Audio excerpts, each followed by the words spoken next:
An iceberg that was once the biggest in the world has almost completely melted after it broke away from Antarctica in 2017.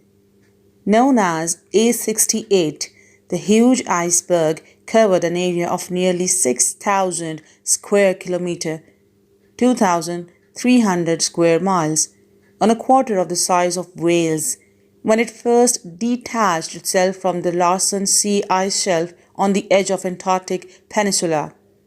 Though the iceberg initially remained fairly static, after about a year it began to drift north as it was propelled by strong currents and winds into the South Atlantic towards the British overseas territory of South Georgia. Many big icebergs often get caught in the local shallows of the small island before gradually melting away.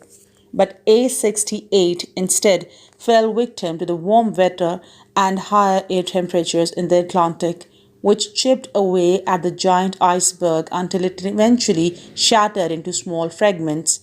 The giant, formerly solid mass is now in so small fragments that the U.S. National Ice Center, USNIC, which names and tracks icebergs, has deemed it no longer worth tracking.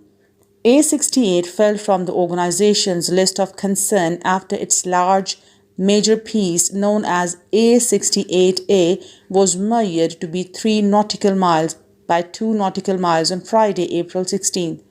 To qualify for the list, icebergs need a long axis of greater than 10 nautical miles, 18.5 kilometers, or an area of at least 20 square nautical miles, 68.5 square kilometers.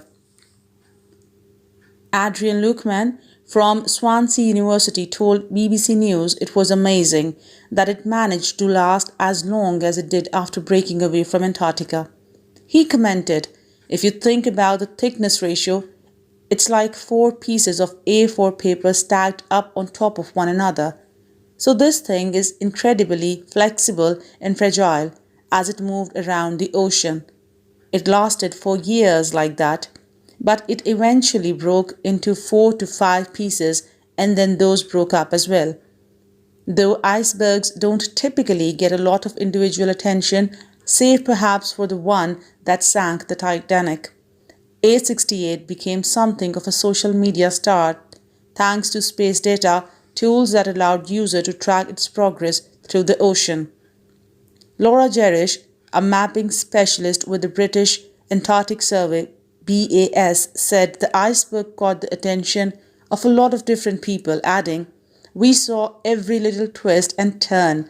We were able to follow its progress with daily satellite images at a level of detail we have not really been able to do before."